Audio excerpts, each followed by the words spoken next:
Tiga setengah. Ada receipt kah? Dia punya beli punya turun surat ada kah? Bil. Receipt ada kah? Itu tak ada. Hah? Aset ada? Bisa. Hah? Ini satu ringgitnya tadi orang jual 3,5 lah. Hah? Jual 3,5. প্রিয় ভাই বন্ধুরা, কিছুক্ষণ আগে আপনারা যে video দেখছেন এই ভিডিওটা এক বাংলাদেশের দোকানের মালয়েশিয়া অবস্থিত। যারা মালয়েশিয়ার ভাষা জানেন তারা অবশ্যই বুঝছেন যে ভিডিওতে কি বলছে। ভিডিও করছে একটা মালয়ে ভিডিও করে জিজ্ঞেস করতেছে যে একটা সুতার বান্ডিল কত টাকা দাম। পরবর্তীতে দোকানদার বললো যে 3.5 টাকা, মানে 3.5 রিঙ্গিত। পরে ওই মালয়ে বলতেছে যে 3.5 রিঙ্গিত কিভাবে হয়, 1 রিঙ্গিতের জিনিস কিভাবে 3.5 রিঙ্গিত হয়, তোর কাছে বাউচার আছে, বাউচার দিতে পারবি? তখন বলছেন না। ভিডিওটা এই মুহূর্তে ভাইরাল। এই ভিডিও নিয়ে সোশ্যাল মিডিয়া অনেক জাগরণ হইতেছে। কিছুদিন আগের ঘটনা, আমার এক বড় ভাই, আমার পরিচিত এক বড় ভাই শুধুমাত্র একটা 100+ যে কোল্ড ড্রিঙ্কস আছে না, 100+ 2 রিঙ্গিত, ওই 2 রিঙ্গিতের ওই জায়গায় হারগা দিছে, মানে দাম দিছে 2.50 সেন্ট, তার মানে 50 সেন্ট বেশি। এই দেশি লোক কেউ কিনতে গেছে, হয়তো দেখছে, সে কমপ্লেন করছে। একজনের কমপ্লেনে তার বাংলাদেশি টাকা 9 লাখ টাকা লাগছে, এদেশি টাকা 30,000 রিঙ্গিত লাগছে। একজনের কমপ্লেনের ভিত্তিতে MBS আসছে দোকানে, MBS আইসা দোকানে রেট দিছে, বিভিন্ন ইলিগাল জিনিস পাইছে। যদি উনি এই জায়গায় বিয়ে করছে, বাচ্চা কাচ্চা আছে, 50 সেন্ট বেশি লাগছে, এটা হয়তো উনি ট্যাকেল দিয়ে ফেলাইছে। কিন্তু এমন কোনো দোকান নাই, বাংলাদেশিদের এমন কোনো দোকান নাই মালয়েশিয়াতে যে সার্চ দেওয়ার পরে ইলিগাল কিছু পাইব না। একটা দোকান মালয়েশিয়াতে, একটা এই যে ক্যাডারুনসিত কিংবা সুপার শপ চালাইতে হইলে লাইসেন্স লাগে 5-7টার উপরে। যে ওয়েট মেশিন আছে না, ওয়েট মেশিনের আলাদা লাইসেন্স করতে হয়। তারপর CCTV ক্যামেরা, এটার জন্য আলাদা লাইসেন্স, চাউলের জন্য আলাদা লাইসেন্স।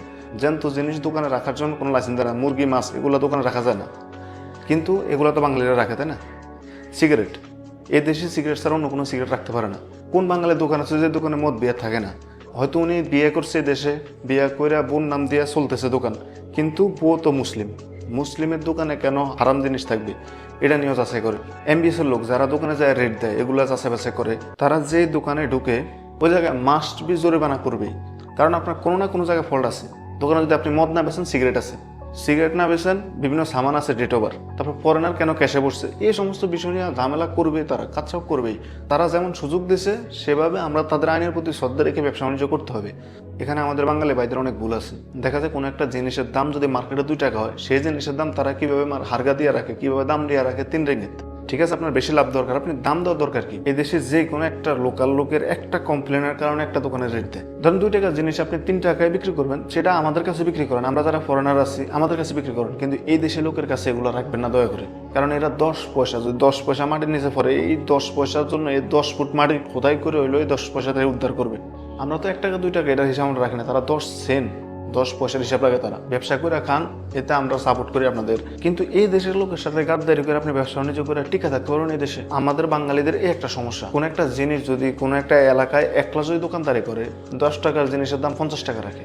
তো আশা করি আপনারা বুঝছেন মালয়েশিয়াতে ব্যবসা বাণিজ্য করা কতটা কঠিন, আবার সহজও আছে। নিয়ম কানুন মাইনে আপনি বাংলাদেশের মতো দেশে ব্যবসা বাণিজ্য করতে পারতেন না। তারপরে ইলিগাল ভাবে করেন, ঠিক আছে, কিন্তু ধার্যের ভিতরে করেন।